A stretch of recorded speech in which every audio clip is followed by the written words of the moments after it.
they bought it. And so I was then thrust into the situation that within the first year of Cesar's death, I was trying to write his life story. And it took 3 years for the process to play itself out.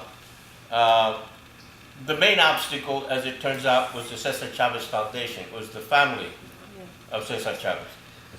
And I read them the screenplay. And it was based on my close observation of the man and the reality.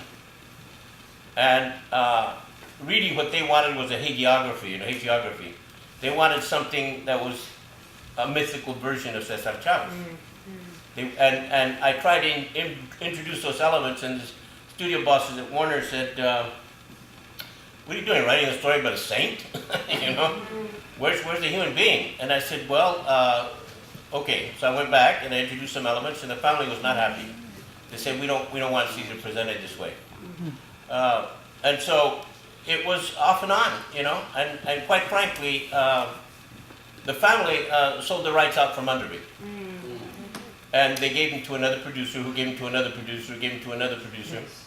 And finally, it came to Diego Luna, and they were just given the rights, you know. In the final analysis, the rights were just handed to him. And I know that people in the union and the family are aware of this. They're treating me very gingerly these days, knowing that I was in the trenches, that I had my ass beaten and jailed, you know, side by side with Cesar Chavez. That I know the story, and did write the story, 7 drafts, which they did not approve. So I don't know what Diego Luna's movie is going to be like. I applaud the fact that he got it done. I know he's pointing out the fact that it took a Mexican company to get it done, that there was no American company that was willing to take on Cesar Chavez.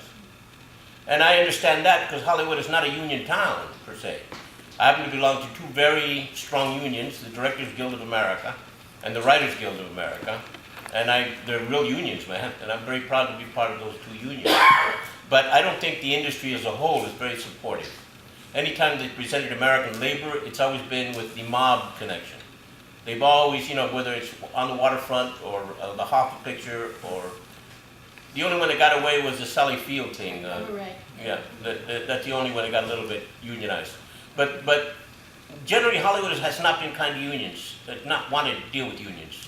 And it's part of the mythology of the American culture, because unions have been very much a part of our history. And so I hope that the Cesar Chavez story gets told. I do know that it took 60 years for the Gandhi story to hit the big screen.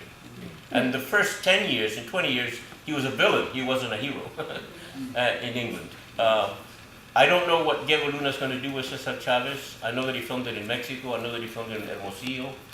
I hope it's good, because we need a good Cesar Chavez movie. It won't be my movie, though. It won't be the movie that I wrote with an eye toward reality, because I knew the man, you know, and slept side by side with the man, you know, put my ass out on the line for the man. I'm not complaining in a bitter sense. I'm really ironic more than anything else. But, you know, there have been other movies about Gandhi, not just one. There have been a number of movies about the Holocaust, you know. I hope that there are a number of movies about the grape strike one of these days, and I hope I get to make one. I don't know. We'll see. Okay? How much money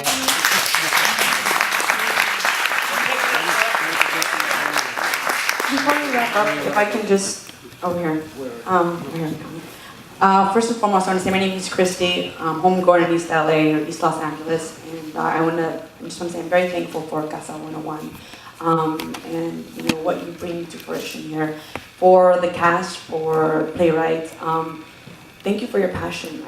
Sitting here, I may have teared up a few times, but it's because I can relate, and I think that's what you bring to this community. So thank you so much. Keep doing what you're doing, because there are people out here in the community that, although we may not be portrayed on TV, at the movies, whatever the case may be, we are out there doing the best that we can. So please continue to tell our stories in this forum, and and however, in best way that you know, and to bring that creativity, to light, and bring our lives to light. Some of my question initially was going to be what you all see as some of the major roadblocks for Latinos, Latinas, people of color to take lead roles, and I sort of got to sprinkle that through your through this session here. But I guess now, if there was one takeaway that you want us to take back to our family and our friends, based on the conversation we had here, what would it be? Are you asking anybody in general? Anyone who would like to. Well, you know what I want to, how I wanted to end this on a positive note, and this will be the last, because you people have been very patient, and it's been a long evening for the actors in particular, is that you're living proof. You in this room, we in this room are living proof that we can do it, que si se puede. I interviewed Josefina back in the 90s and said, what are your dreams? And she said, I'm going to have a theater. I'm going to go home to Boyle Heights and I'm going to have a theater. And I'm going to produce movies and I'm going to write plays and I'm going to write screenplays. And it's going to be for the community. And here you are. So continue with the support.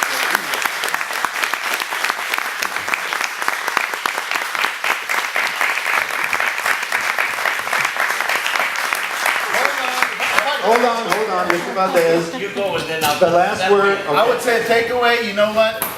Ultimately, it's all about, this is a business. Oh, sorry, I'm gonna. This is business. It's a business. Theater, film, TV, vote with your dollar. Write a letter. Say, hey, why is that said in LA and all I see is freaking gardeners? Yeah, there's gardeners, that's fine. But there's a lot of other of us. So, spread it on Facebook. We got media. It created a revolution, for Christ's sake. We can do it for ourselves, too.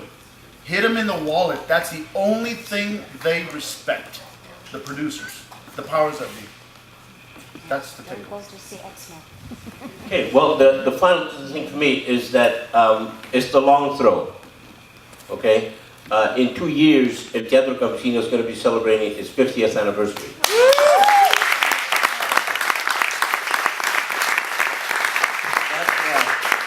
50 years of uninterrupted Chicano activism, okay, in the arts. And we're way up there in San Benito County, a little town called San Juan Bautista, still tiny little speck of a place. But we're at the mouth of the Salinas Valley and we're still working with farm workers, okay? A lot of people would say, why don't you go someplace where you can get funded, because San Benito County is broke, But the fact is that we believe in the cause, and I believe in the long throw. And again, 50 years is a drop in the bucket. And the one thing I learned from Cesar is that you've got to dedicate your whole life to something that you believe in. And I've been at this now for 60 years as a playwright. Well, not quite, almost 60 years. But the fact is that I see myself doing it for the rest of my life. I mean, I'll be 73 this year. It makes me younger, makes me feel younger anyway. And I love this interchange with the younger generation, people who are born in the 90s, and I expect we'll be meeting people who are born in the 2000s pretty soon, working with us.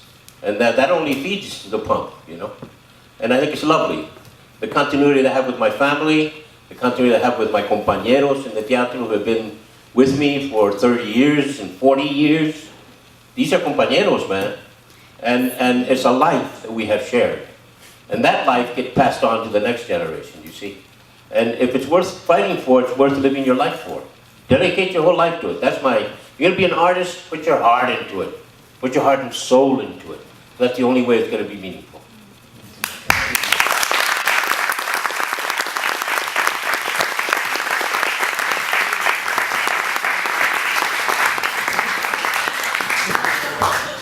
Thank you very much, everybody. We're going to have a little reception, so please join us, a very informal little reception. So thank you very much for being here.